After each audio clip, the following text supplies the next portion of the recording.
behavior again and again, then we need to give them something to motivate them. And that's the reinforcer. Rate of reinforcement is how many times we give the reinforcement or the reward to the dog for performing the behavior that we've specified. Mm-hmm. So when we're training a dog on a new behavior, so something absolutely brand new to them, we want what we call a high rate of reinforcement or a continuous reinforcement. That means we're giving them treats every time they perform the behavior successfully. Mm-hmm. So lots and lots of treats and lots of performance of the behavior. If you find the dog's performance, so the dog's rate of performance is decreasing, so they're doing it sometimes, but not every time you ask, then we need to sort of problem solve and think, how come this is happening? Maybe what I'm asking the dog to do is a little bit too difficult. Maybe I need to, as we say, drop the criteria, meaning you take a step down and make it a little bit easier, depending what it is that you're asking for. It could also be that your reinforcer is not motivating enough for the dog. Mm-hmm. So maybe you need a better treat, basically. Yeah. Another thing it could be, and this is something I always think about at the shelter, especially for the lower level dogs who tend to get out more often than the higher level dogs, your dog might actually be tired. It happens, especially if, let's say, they've gone out several times that day. Maybe everybody has been asking them to perform particular behaviors. Your dog may actually just be a little tired, in which case you want to find something the dog is happy to give you that maybe isn't so challenging, and so you can just end it on a successful note. We always want to try to end any training on a successful note for the dog. Mm-hmm. Now I'm going to talk about ways we can help a dog to learn a behavior. There's 4 ways that we talk about here at the shelter. Mm-hmm. The simplest one that involves almost nothing on our side is called capturing. Have you heard of that before? No, I haven't. Okay, well, it's exactly like it sounds. You're capturing a behavior the dog voluntarily gives you. So that'll be a behavior that the dog already does naturally, like sitting, lying down, walking over to you. Those are 3 really common behaviors that we can capture. So all we need to do is be ready with our clicker and our treat if a dog voluntarily gives us that behavior. We click and we treat. At the shelter, unless we're sort of maybe in a quiet kind of stationary situation, like for example, maybe you're sitting outside the run of a dog and the dog voluntarily sits, you could mark and reward for that. When you're on the move and keeping an eye out for other dogs in the public and all of that, capturing isn't necessarily practical because you haven't got your eyes 100% on the dog, you're also looking around you. So you might miss a behavior that they give you. You could, however, capture behaviors in the dog park. If you're in there sitting down and your dog's wandering around on leash and then turns around and comes to you, you can mark and reward for that. So there are sort of places at the shelter where capturing might be a method that you could use, but the ones that we use more frequently would be one I'm going to describe as luring. And luring is just what it sounds like. You are taking something the dog considers reinforcing, which most of the time is going to be food. And we are going to use that piece of food to guide the dog into the behavior that we want. So commonly, and what you'll do in your hands-on is you will lure a dog into a sit. Have you done that before? Yeah. Oh, so my dog is like turning 12, so it's been a while since we taught him how to do it. But yeah, I've done that before too. Yeah.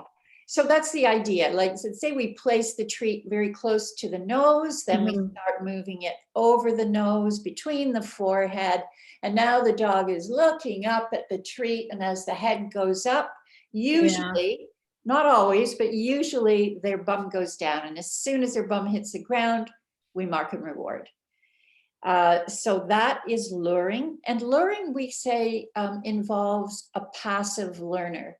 So Mhm. we're not really requiring the dog to think anything through. They're following the treat, and we mark and reward. They do learn eventually when we add the Mhm. cue word what we want. When we say sit, they understand that putting their bum on the ground is what gets them the reward. But it's passive learning. Okay, so like if you're teaching them how to sit at first, do you use the cue word or you're just trying to get them the motion and then Always when we're training something new that the dog does not know, we don't add a cue word until we can see that the dog understands the oh, behavior okay. first. Because the word is meaningless to them Yeah. until we can connect it to the behavior. Okay. Yeah. Now, what you're going to find if you're, let's say, you're doing your hands-on and Banani brings a pink dog, that pink dog, chances are, already knows the word sit. But when Mhm. you do your training, we're going to pretend that they don't. And we're Mhm. going to lure that dog into the position without using the cue word, because that's how you're going to be doing training of all behaviors. I Mhm. think the only one where we would include the cue word as part of that first sort of learning experience is it with recall, where we will use the word come so that they are hearing it as they're coming toward us. Mhm. Although it isn't essential, we can do that by just encouraging them, calling their names, slapping our thighs, giving kissy sounds to make them come Mhm. to us, and we can add the cue come later on. And luring can also be done with loose leash walking, correct? Mhm. Training? Is Um, that considered luring? I would call that almost more capturing, because at least the two methods that we use, Mhm. we're actually kind of capturing the dog, at least in the one that's called easy turns. It's when that dog comes to me and is at my side, I give him a treat, but I'm not using the food to get him to come to my Oh, side. okay. Okay, so that's the difference. That's capturing, and so is the step and mark one as well. Now, shaping is another way that we can help a dog to learn a new behavior. You can use shaping for any behavior, Mhm. but we tend to use it for more complex behaviors where it really wouldn't be fair to think that the dog could figure it out all at once, what we want. So what we do with these more complicated behaviors is we break it down into small achievable steps, and we mark and reward the dog every time they accomplish one of those steps that's leading to our ultimate behavior. So let me give you an example. You're going to do shaping in your hands-on with an exercise we call go to place. And this is Okay. where we want the dog to learn to go to a blanket or a mat Mhm. on the floor. Now, some dogs, as soon as you put the blanket down on the floor, they zoom to it and lie down on it, and that's it. We can't even do the Yeah. exercise. They're already way ahead of us. But most dogs will not, be that interested in the blanket. Mhm. And so we have to wait for them to start showing some signs of interest in the blanket, Mhm. looking at it, moving toward it, getting close enough to put a paw on it or sniff it. And we are marking, rewarding for every single step that dog is taking toward the blanket. Mhm. We are not prompting the dog, luring the dog, nothing. We are just standing beside the blanket and marking, rewarding for any side of interest they show in it. Mhm. So I won't, I can talk a little bit more about that later, but that's the idea of shaping. And because we are not sort of guiding the dog in any way, we call this a way of learning that requires an active learner. The Mhm. dog has to be figuring out as it goes along, oh, I'm getting closer to the blanket. The blanket seems to be the place to be.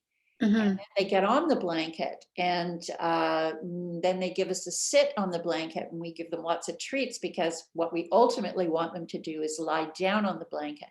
But Mhm. we are waiting for them to figure out what else will they give us to get rewarded again. So they are really thinking this exercise through. So Mhm. shaping is really kind of fun to observe, because you can really see the wheels turning in the Mhm. dog's head. Um, and for every dog will do this differently in terms of how long it takes them to kind of think it through and figure it out. Some dogs are more easily distracted. It will take them longer to do a shaping exercise. And like I say, other dogs are very, very quick to do it. The last way that we can help a dog to learn something is by targeting. Are you familiar with target touch? Like touch? Yeah. So Yeah.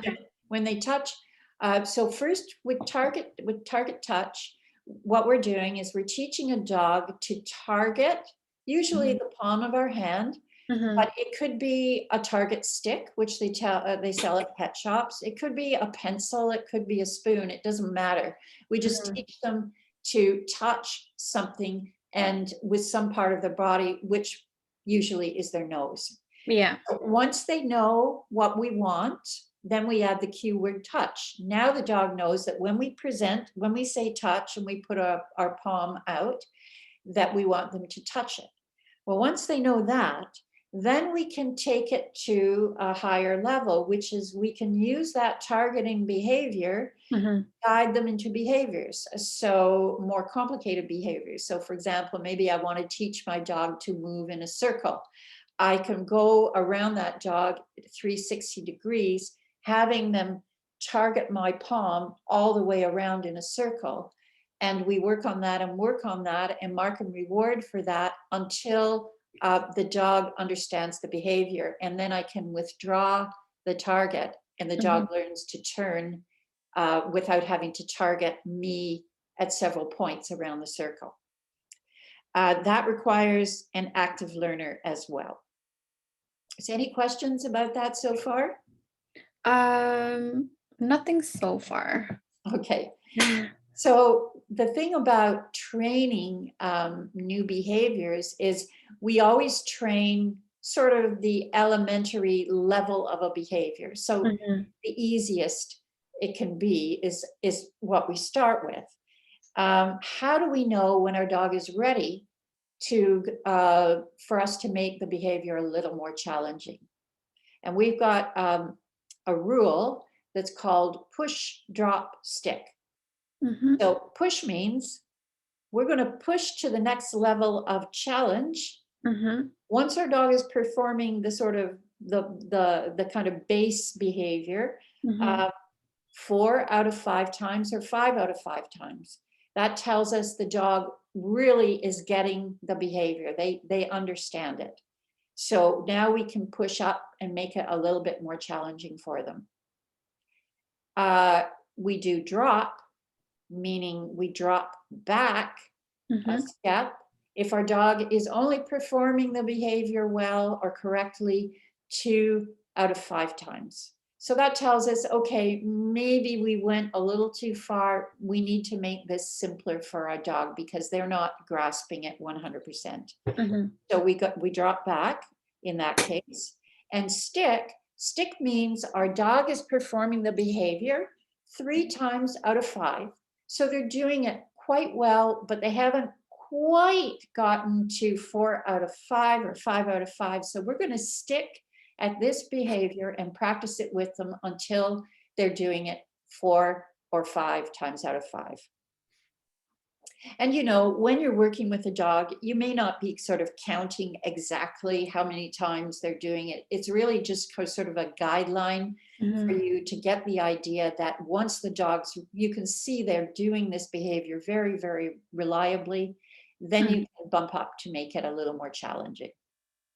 So what would you say if you're walking like the younger dogs and they tend to like pull on the leash, like they like to bite it and try to play with it. What would you do? Would you Oh, just, like with puppies, you mean, or? yeah, like when they, Well, I think with puppies, do you carry anything with you to distract them? well, I never really had that problem with my dog, but I see like other people, their puppies would try to pull the leash while they're Yeah. walking it and jump around. Yeah, so there's different things we can, often just carrying a treat, or not a treat, carrying a toy, Mm-hmm. so that they have something else to put in their mouth Mm-hmm. instead of the leash. That's not, that's sort of a problem solving. That's not so much a push drop stick situation. It's Okay. just, what else can we do to distract this puppy? Mm-hmm. Maybe we want to ask the puppy, if the puppy knows something basic like sit, maybe we ask them for an alternative behavior to the Mm-hmm. one that they're doing. Okay.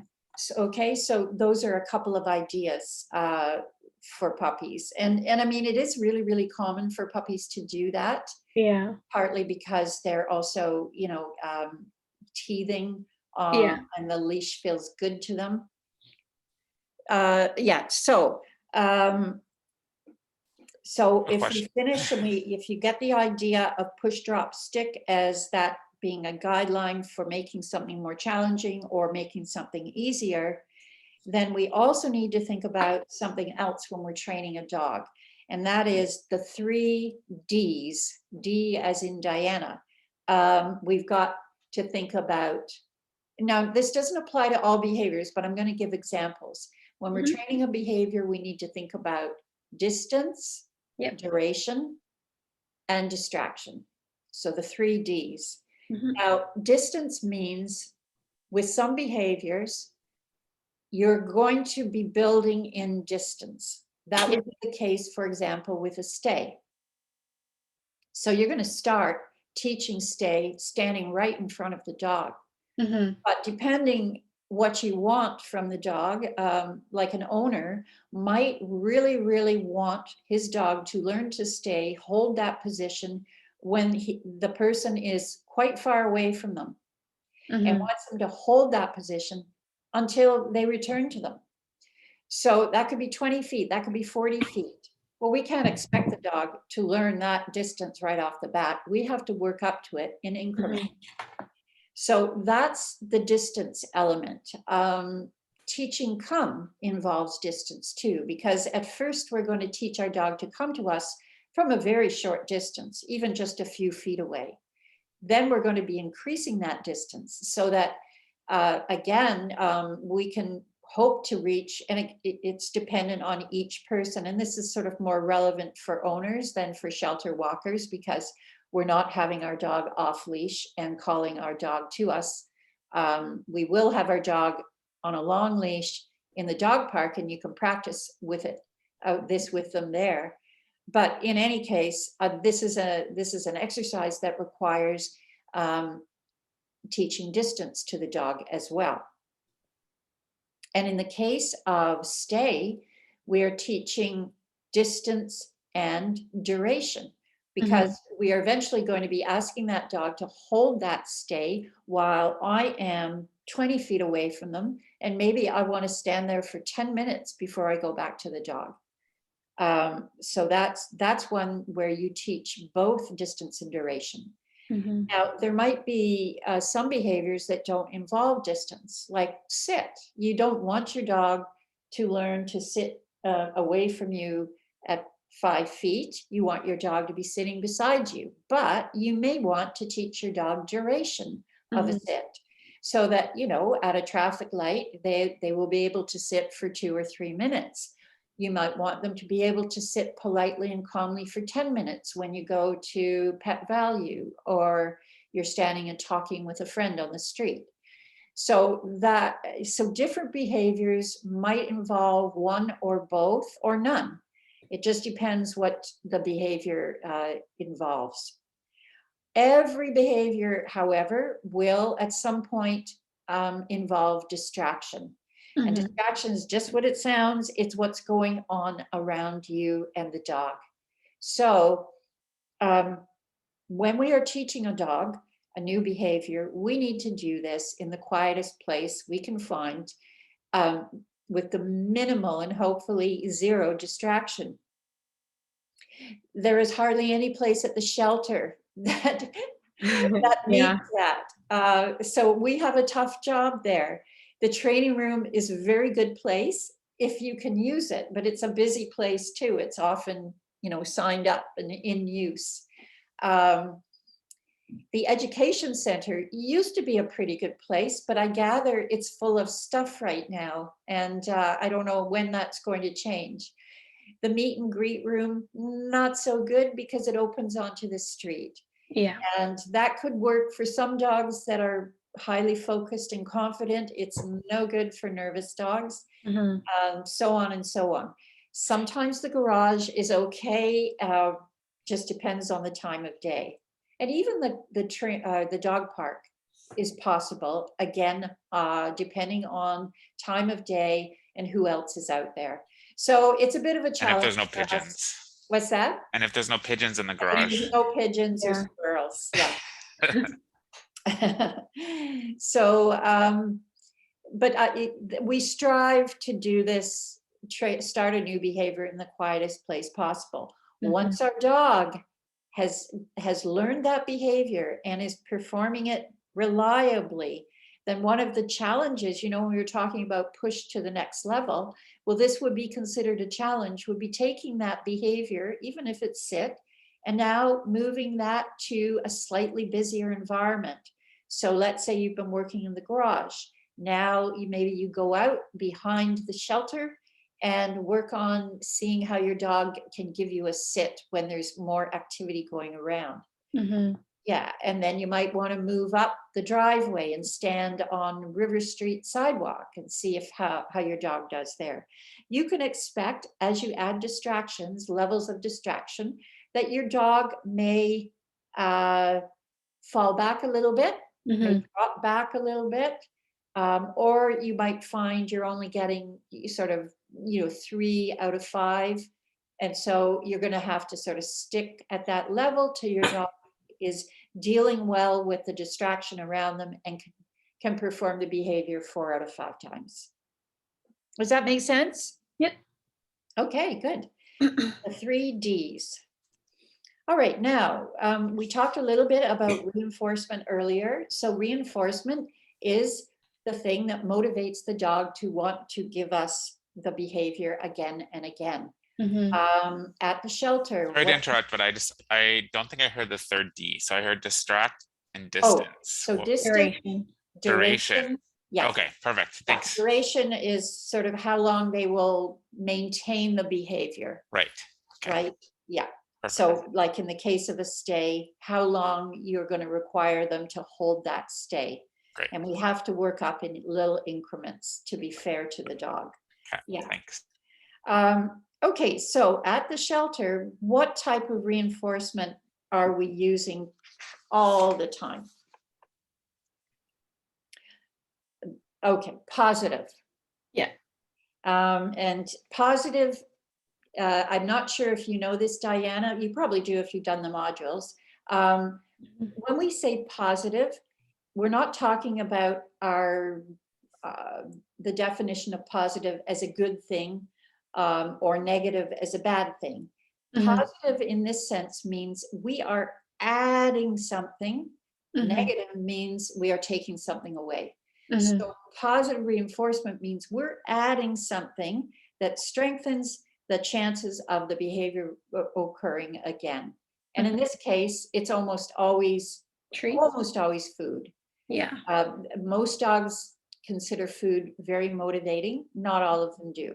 Mhm. But it's basically we need, as we're working with dogs, is let's understand what is motivating for them. And often you get tips on the enrichment list. Loves treats, can't have treats, use a toy.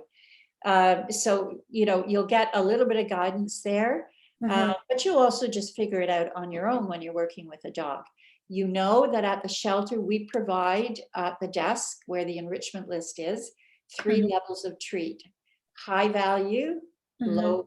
mid value, and low value. Now the high value are the super duper freeze-dried liver or hot dogs. And those are ones we like to reserve for higher level dogs. Mhm. So for a green and pink level walker, we ask that you use the mid or low value, just because the high value ones are really, really needed for the higher dogs, Mhm. and they are a little more expensive. So regular kibble would be considered mid value reinforcement. It may not be exciting for some dogs. Other dogs are just like, well, they'll eat anything, and the kibble, yeah, fine, I'll take a kibble. Low value would be, I think, probably some of the treats that we get donated, maybe, maybe like a Purina biscuit, not overly exciting for a lot of dogs. And just a caveat, which you probably already know, is we want, if we are going to be using treats with our dog, we want to make sure we're giving them very small pieces, so that we are not, giving them an entire biscuit, but breaking it into small pieces. Now, Because I think the main reason for that too, and correct me if I'm wrong, Kathy, is because say they have like 10 visits throughout the day and everyone gives them a treat, they're all Yeah. getting a whole bone every time they get a visit. that's right, yeah. And in too many treats, especially if they're not super high quality, Yeah. they can cause diarrhea in the Mhm. dog. And, it could just cause stomach issues for them, Yeah. or cause them to lose their appetite for the better quality food that they're, taking for meals. Now, we do have dogs that are on dietary restriction of some kind, and that will, of course, be on the enrichment list. And they may not be allowed to have treats. They might be allowed to have whatever it is they're eating. So let's say they might be on a A special hypoallergenic diet, yeah. dry, if they've got an allergy. So that's something you'd want to, if it isn't specified, maybe check with the supervisor, what can I give this dog to take as a treat? I mentioned toys before. So toys, there are some dogs that really are not interested in food as treats, but they will Yeah. just go cuckoo for a toy. So, and at a pink level, we are not expecting any guarding behavior, so it should be fine to take a toy with you. It's just a little bit different, because if you're motivating you're reinforcing a behavior with a toy, it means you have to give the dog the toy and get the toy back so that you can continue practicing the behavior. Food is definitely easier, Yeah. but if a dog doesn't want food but will be motivated by toy, then he's told us he wants a toy. I just have a quick question about the level of food. So treats. So I was told kibble's low level. Is that so? It's mid level is kibble and low level is the dog bones that are Well, donated. it could, what, it might have, I'm going on what I last saw, and Oh, that okay. was a while ago. So I wonder if now there's only 2 things put out. Yeah, I do. I think the kibble is the lowest level that we give to green level dogs. I don't know about like I don't know about the other levels because I've never been taught about what are the other higher levels. I do know that the highest level is, like you said, the freeze dried hot Yeah, the dogs hot and dogs and the liver. freeze-dried liver. But Okay, Diana, have you ever seen a mid-level treat? I think the kibble is the low, and then the mid one is like the little milk bone looking thing.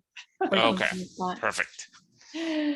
okay, well, I'll confirm that, so I know. So I guess in my opinion, I would consider the little milk bones the low value ones, but if that's how they've got it organized, then I'll confirm that. Well, my dog wouldn't eat either of those as treats. So, that was my other question. Like, what if I'm sure it'll probably say in the notes, but what if the dog just does not want kibble or milk bones? My dog would not eat kibble at all. It'll have to be like a liver thing that he'll eat. Yeah, so sorry, so Christopher, is your question like they won't eat anything, or you mean at level 2 they won't take? I guess in that case, what I would do is talk to the supervisor and ask them if it's okay my dog is just not interested. Could I take a few of the higher value treats? Mhm. And just get their permission to use them.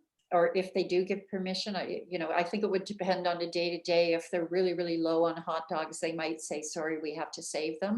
Right. But And it that's might say in their that's, notes too, right? pardon me, It might say in their notes. in the dog's notes. Yeah. Yeah, okay. Yeah. A couple more things that we might use as reinforcement would be just verbal praise. Good Yeah. boy. Mhm. And again, that can be quite motivating for a dog. I think it certainly should be motivating, for the dogs that we live with, because we matter to them. Dogs at the shelter, especially if they're fairly new to the shelter, they don't necessarily have a bond. Why would they have a bond with us? So verbal Mhm. praise might not be as meaningful to them. It doesn't mean you shouldn't try, but it might not just have the effect that it does so with a dog that lives with us and cares about us. Mhm. Finally, another form of reinforcement is physical touch. So giving Mhm. a dog a pat. And again, we are dealing with pink level dogs that we consider sociable and friendly, and Mhm. giving them a pat should not be a problem. They should probably enjoy it. But we always have to be mindful of our dog's body language. Mhm. So you need to be looking for happy body language. Is our dog loose? Got an open mouth, soft gaze? If I touch them on the shoulder, do they lean into me? Do they visibly like it? Or, if you're seeing stiff, tense behavior, maybe your dog does not want to be touched on that particular day. Mhm. And I think we all know that, try as we might to make life at the shelter as low stress as possible for our Mhm. animals, it nonetheless, Yeah. there's a lot of stressful situations at the shelter. So our dogs, and our cats, they're dealing with stress all day long. Mhm. And even though I said, a level 2 dog might deal with stress better than a level 5 dog, that isn't to say that there isn't going to be a day when that dog is just, um, feeling overstressed. So just be very careful if you're going to choose handling, that you are reading that dog's body language very well. Mhm. Okay, any question? Yeah. Is it true that like a really good place to pet a dog that's calming and rewarding is the chest, like the slow circles right there on the chest? That is a fine place, but where I like to start, if I don't know dog, is I like to pat them on the shoulder. Shoulder. It's Mm. kind of just a nice neutral place. Yeah. Not too close to the head, Right. and not too far back, because a lot of dogs' rear ends are kind of sensitive for whatever reason. Right. And then I think if my dog is liking that, so you're liking, and you try to kind of stroke steadily rather than taking your hand up and up and off and off and off, and just nice steady stroking. And then maybe you could just kind of go down to the chest there and see Mhm. if they like it. We want to stay away from our dog's head, even if they're Yeah. level 2. Mhm. Okay. At least until you've been out with them a number of times and you feel quite comfortable with them, and they may even be soliciting, by coming up and bumping your hand with their nose, so that your hand in fact ends up at the top of their head. So Mhm. obviously that's another thing. If the dog is soliciting, then you know that they're okay with you handling them too. And since pink level dogs are energetic, like is it true that rubbing in slow circle here does calm a bit, I or is think that not proven?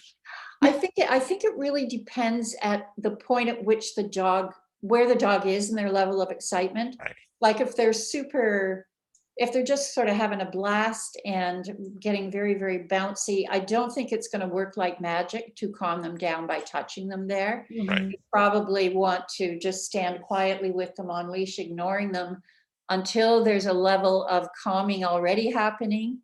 And Mhm. then you could try that too. Mhm. Okay, thank you. Yeah, when I Um, do that to my dog, he just starts to fall asleep. Yeah.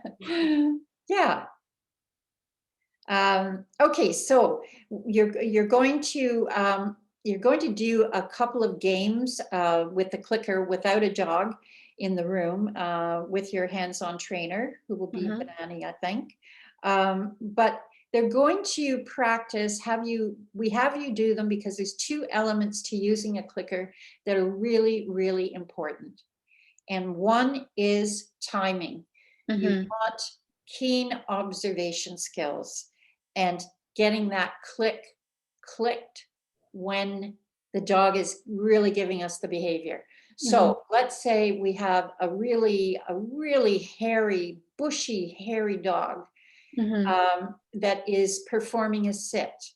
We need to really be watching carefully to make sure that his rear end has actually hit the ground, because that fur might make it look like they're sitting when in fact they're maybe half an inch off the ground. And he's trying to Mhm. trick us. And he's trying to, yeah. So the other thing we don't want to be too fast and click ahead of the behavior. We don't want to be too slow, so that let's say our dog gave us a beautiful sit, but Mhm. we're a little bit slow, and now the dog is looking over at the fence and then sees a bird or a squirrel. You click, and now you're clicking for them looking at the squirrel. Mhm. So our timing is really, really important. And if it's been a little while since you used a clicker, this little exercise game that we do, you'll see that it takes practice to perfect your timing. And Mhm. that's fine. We are not expecting everybody to be super excellent with their timing right off the bat. It just comes with practice. The Mhm. other thing we need to be really, really good at and quick at is treat delivery. Mhm. And now I did talk earlier about how the clicker does buy us a little bit of time. It allows us to get our hand into the pouch, pull out a treat, and get it to the dog's mouth. Mhm. And all of that should take a couple of seconds, maybe a few seconds. Mhm. But when we're learning to do this, we can actually be quite slow and fumbly about producing the treat. So again, we want to practice that and practice it so that we can zip our hand in there, grab the treat, and get it to the dog very, very quickly. Mhm. What helps with that? Well, part of it is just kind of figuring out, first of all, where do I want to have my treat pouch? And Mhm. Christopher, just remind me, do we provide pouches, or we still sell them Yeah, downstairs? that's a Or? good question. So when they do their level 1 training, we let them know that that we show them the retail space, and we do not provide pouches. So we recommend that volunteers grab them for, especially when they move to level 2. We do have about 5 clickers that are where the fobs are, so they're in the lockbox if you want to borrow a clicker, but they're only like $1, so I would just buy your own too. Okay. And then you have a dog, so you can even use it with your dog at home. Even though they're 12, you can still teach old dogs new tricks. Oh yeah. But yeah, so I have my own treat pouch. I've seen volunteers use their pockets if they don't want to buy one, but we do have them for sale, and you get that discount in the retail. Okay, and it helps like the Humane Society as well if you buy it from there. Yeah. Okay. Yeah, and the other thing too, the treat pouches that we sell, they are a very good design. Yeah. You can open them kind of like a wallet, and they stay open, so they're easy to get your hand into. Where Mhm. it's a pocket, you can kind of shove your hand in, and your hand gets sort of stuck in there, and that can slow down your treat delivery, depending, unless you've got a great big loose pocket. Mhm. And also some of the little treat bags that they sell, they're more like a little bag with a string kind of at the mouth Yeah. of it. Mhm. Those too can be a little bit slow for getting your hand in. So you Mhm. just need to think about, when you're choosing one, what would work best for sort of my hand. in terms of access, easy access. Then you need to figure out, where am I going to position it? Is it going to be on my hip? Is it going to be in front? Is it going to be behind me? If it's behind you, that means you are quick draw McGraw, which means you can get your hand behind you, grab a treat, zoom it out, and you're super duper fast. You'll see that most of the people at the shelter, trainers, ACWs, are wearing it usually on their hip. Yeah. But you'll figure out what feels comfortable. Other things you're sort of figuring out is, okay, I've got to hold a clicker. I've also got a leash to hold, and I need to produce a treat. Which hand is going to do what? How am I going to organize this? You will figure out, there's no one right way. You're going to figure out what feels comfortable to you. Just keep in mind. I'm still figuring that out. Like, I use it every day, and I still, I'm like, okay, where's the leash? Where's the clicker? It's not easy, definitely. Yeah. And they say to walk it on the left side, but I'm left-handed and I'm used to walking my dog on the right side. So I always have to like figure it out. Yeah, well, you know, you can't, even left-handed people can learn to do that. But that's sort of another training session altogether there. One last thing is, once you've finished using your clicker, you want your clicker to then go to home base. So home base, basically, we just kind of want it out of sight. So it might be just in the hand that's holding it, but now your hand is down at your side, so that we're not waving the clicker around in front of the dog. Same with your treat hand. You don't want your treat hand hovering over your treat pouch all the time. When you're done delivering a treat, your treat hand gets out of the way. And home base for a clicker could also be, your hand is sort of sitting just over your belly button, kind of sitting there in the middle, until you need to use it again. Last thing is around clickers is, don't click around a clicker savvy dog unless you are intending to pay. Yeah. So, and if you click too soon, too late, or accidentally, you still deliver a treat, because that's the contract with the dog. The dog didn't mess up there, so the dog still gets the treat. Okay, does that sound good? Yeah, bringing back memories. Okay, so in this at this level 2, your hands-on trainer is going to take you through a lot of training exercises. This is a sort of big session, and what will happen is they will select a pink level dog, and they will demonstrate these exercises, and you as trainee will then practice the exercise with the hands-on trainer there to guide you.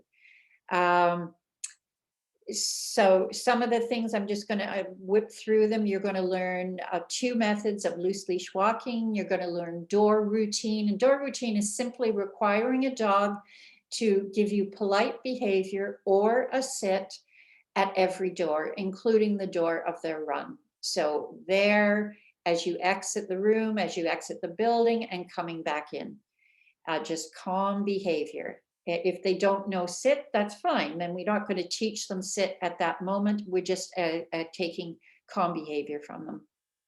You're going to teach a sit, a down, a stay, recall, and a focus exercise. Focus meaning we're just teaching the dog to look away from something that's distracting them and look over at us. And then you're also going to teach that one I was talking about earlier, that shaping exercise called go to place. So there's a lot there, and sometimes what will happen is you will switch out your pink dog halfway through because your pink dog is tired and distracted. That will be the call of your hands-on trainer if they think the dog has just sort of had it with too many exercises, too many sessions. So that might happen. We also will choose a dog that's very treat motivated, because we have a lot of training that we're doing with them in this session. At level 2, you are now allowed to use the dog park. Oh. And that is a very nice a change from what you've been doing right now, which is just walking around our back area and not going off property. You Mhm. still don't go off property with level 2, but you now can use the dog park. I'll let the hands-on person go through all the details of what's involved in level park or dog park rules. But one thing I'm going to, or two things I'm going to emphasize is your dog must always be wearing a leash. Mhm. So when you go in, you're going to switch leashes because we've got leashes hanging in there. That's to keep your leash clean.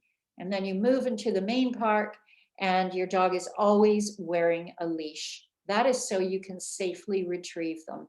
Mhm. And I stress this because I have seen in my many years people not having a leash on the dog in the dog park. And that can even include our staff as well as some volunteers. And of course, it's pointed out to them, but nonetheless, sometimes you're going to see somebody out there and the dog is not wearing a leash. That is not what we want. The dog should be on a leash. And the main reason for that is if you need to retrieve your dog, let's say they don't come when you call them and it's time to leave, Mhm. then you have to go over to that dog and see if you can take them by the collar.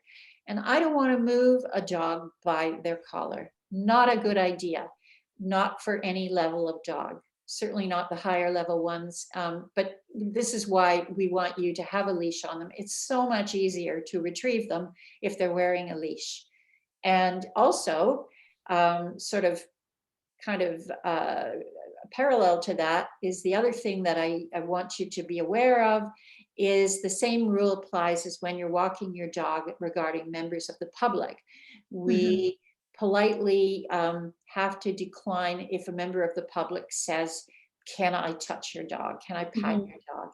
What happens when the dog is in the dog park is they get out of the car, they go, oh, great. And they enjoy watching the dog in the park. Sometimes they come over to the fence and sometimes they put their hand out. So you need to be vigilant of that so that you can pick up your dog's leash and move them away politely before there's an interaction. Okay? And Mhm. I'll let the nanny go over the other rules that we have for the dog park. So Diana, when you get to the dog park, you'll see the leash clicked on the edge of the fence, and the leash that you can use, it'll be there. Mhm. So you'll have that. Yeah, and there should be a number of leashes in Yeah. each dog park. So you know it shouldn't matter what park you go to. There should always be a leash for you to switch to. Oh, quick Um, question. So they're using martingale collars. Should it go on the dead ring or the live ring? Yes, so it goes on the dead ring. So this is the only place where you attach your leash to the dead ring. Yeah. And that's because if the dog is now, and you're able to drop the leash once you're in the main part of the dog park, and both those doors, the outer one and the inner one, are securely shut. You can drop the dog's leash, and the dog can do whatever they want. They can run around, they can play with you, they can lie down. It's free time for them. But let's say they were running and that leash got caught under a piece of equipment out there. We don't want to squeeze their necks by having it on the live ring. So that's why it is on the dead ring only when they're in the dog park. Okay? What if there's because there's multiple parks, right? What if Yeah. there's like a dog that's more reactive is on one park? So It's recommended that we don't go to the parks. that is a good question. Yeah. And what I would do is ask the person who's in with the reactive dog, Mhm. probably going to be a higher level ACW or trainer, Yeah. and say, is it okay for my dog to come into, park 1 if that dog is in park 2?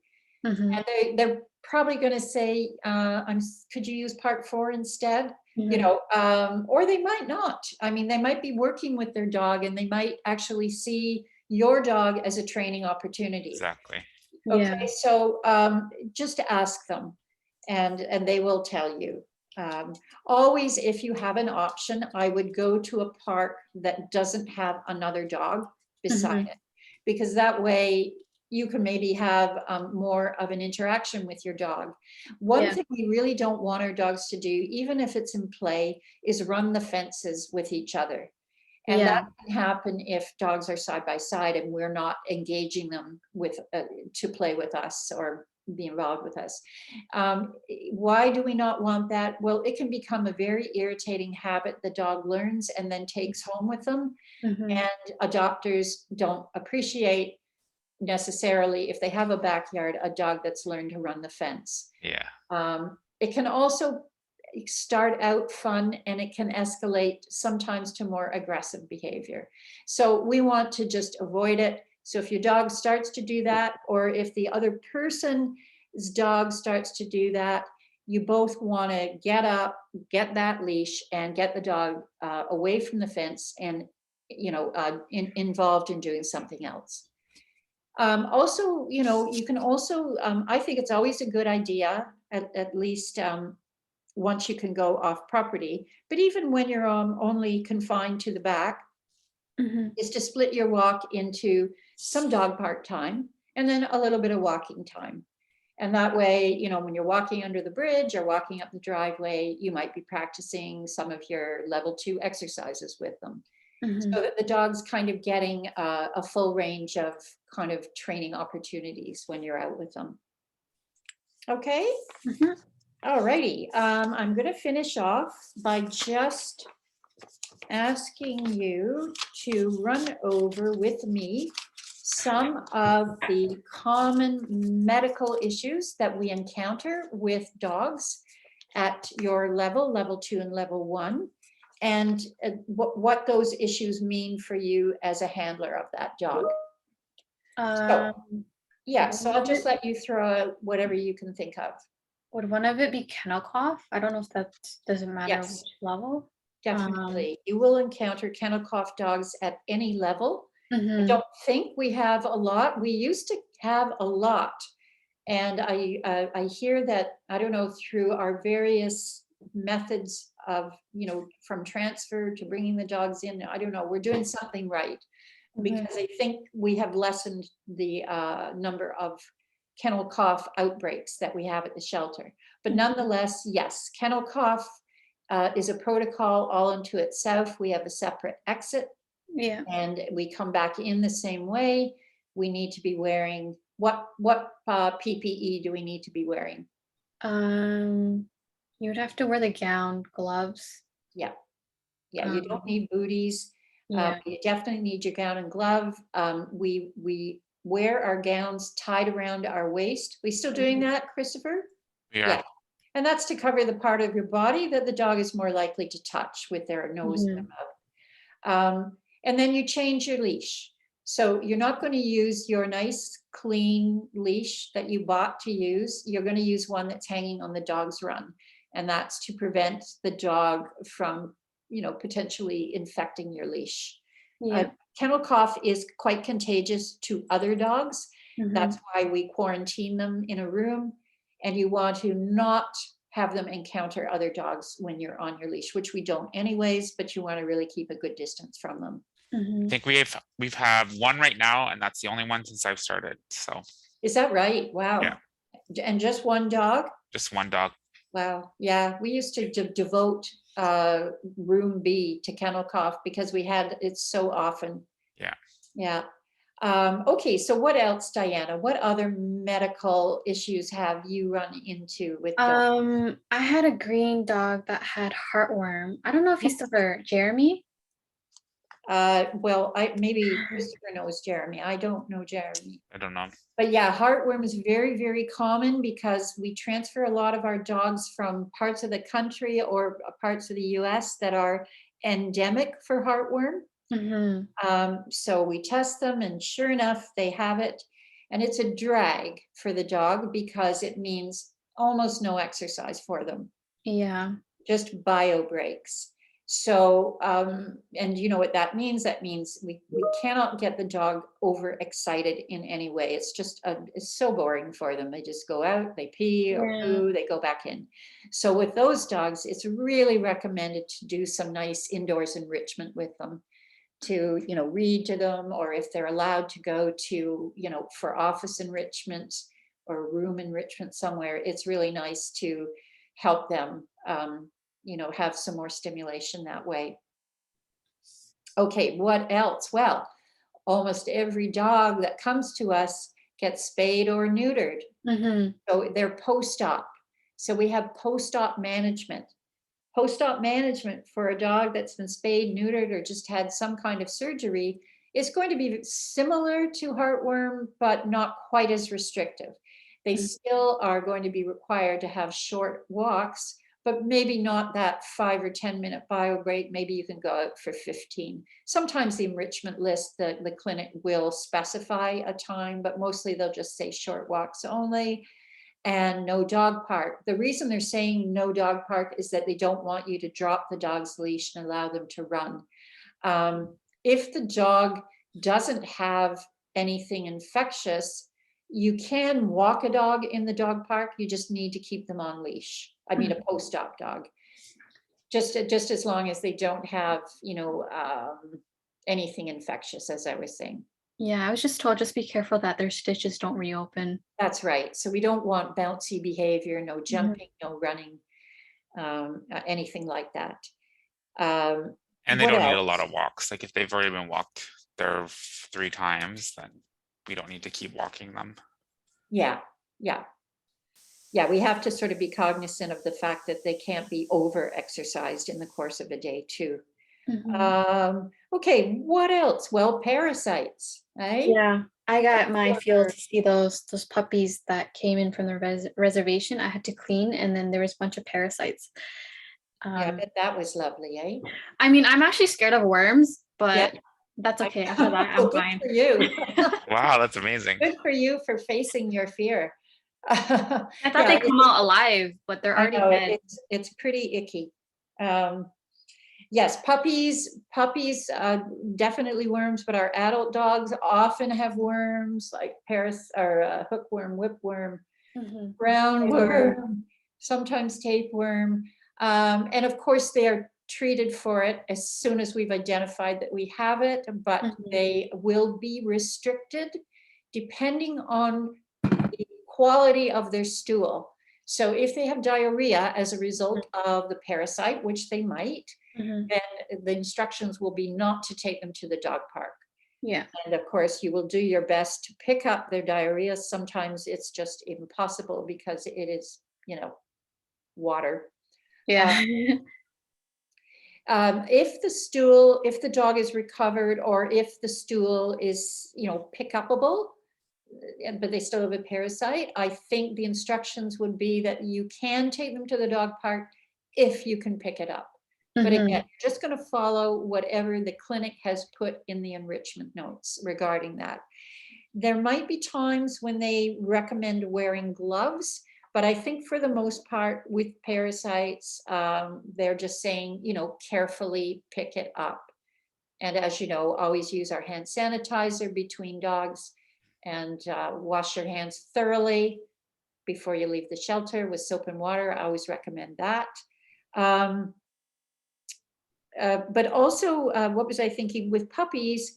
Depending on the age of the puppy. So puppies, you might be just doing enrichment with them in the room that they're in.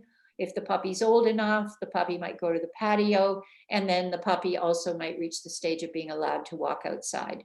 So kind of you'll be encountering them spending time with them in different locations. What else was I thinking? Okay, parvo. It's quite possible you might have an encounter or be allowed to engage with a parvo positive puppy.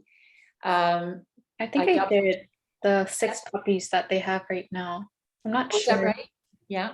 I'm not sure if they have parvo, but like they've been in isolation for a little bit. I think those puppies have mange.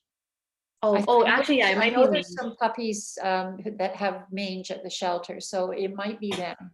It might be them then. Yeah. So if I just back up to parvo, so volunteers are allowed to spend time with parvo positive pups. It's usually a puppy that has parvo. But you, of course, need to be wearing the correct PPE, which with parvo is 3 pieces. So that's going to be your gown, gloves, and booties. And you will be doing enrichment in their isolation area. And you will be doing it at the end of your shift. That's also preferable, by the way, for kennel cough dogs. If you have one, take them out at the end of your shift, just so you're minimizing any potential spread to the other dogs that you walk. All right, let me think if there's anything else. I think there's one more thing. I don't know if you've encountered this yet, Diana. Have you had to put a bootie on a dog? A booty? Yeah.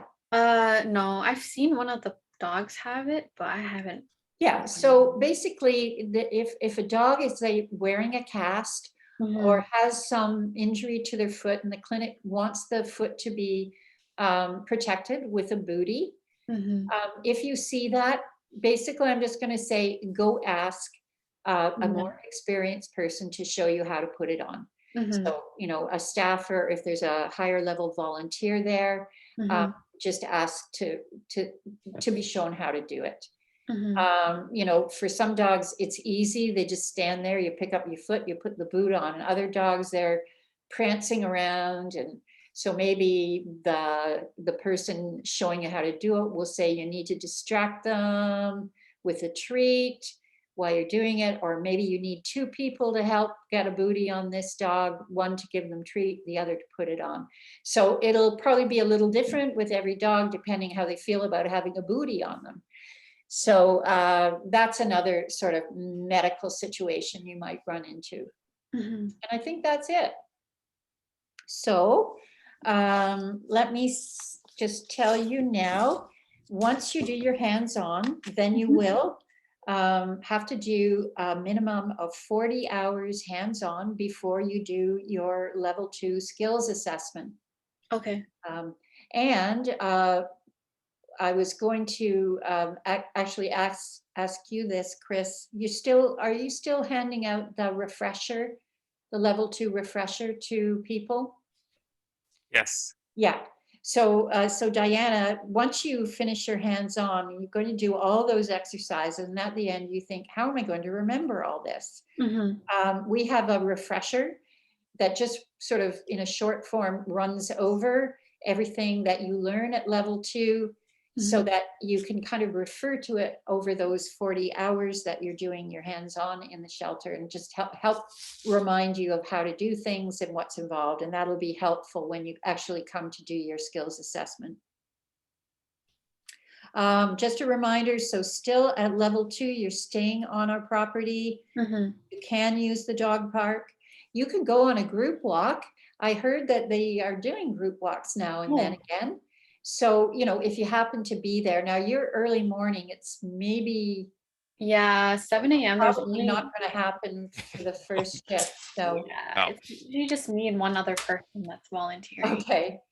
Well, if you ever switch to another shift, you might be involved in a group walk, and you're allowed to take a level 1 or a level 2 dog there. And then what we talked about, the reading program, you can now do that from level 1 to level 4. And that's staying outside the dog's run, of course. Okay. Not interacting more closely with that dog. And you can also do office and lifestyle enrichment with a level 1 or level 2 dog too. Okay. You know what that means, right? That means you can just go into like the different rooms. Oh, Yeah, like the meet and greet room, The meet and greet or rooms. just some empty room and hang out with the dog, play with them. Yeah, I've done that a few times with the kittens. And just a reminder, we're reminding everybody of this, wherever you go and do some enrichment with the dog, if you would clean up the space afterwards. So if you take a blanket and toys, you want to clean up after you've returned your dog to the run. If the dog happens to have an accident in that space, then please let an ACW or the supervisor know, and they can send someone in to clean it. Okay? I think that's it for level 2. Thank you. Thank you so much, Kathy. You are welcome.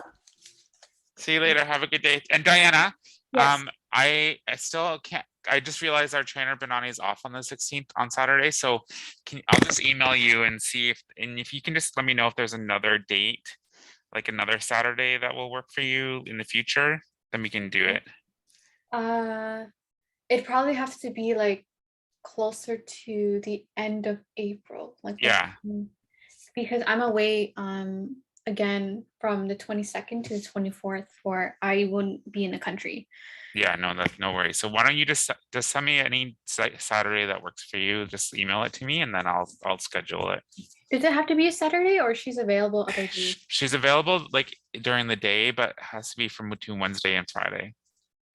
Oh, through Wednesday and Friday? Yeah, I realized she doesn't work Monday, Tuesday.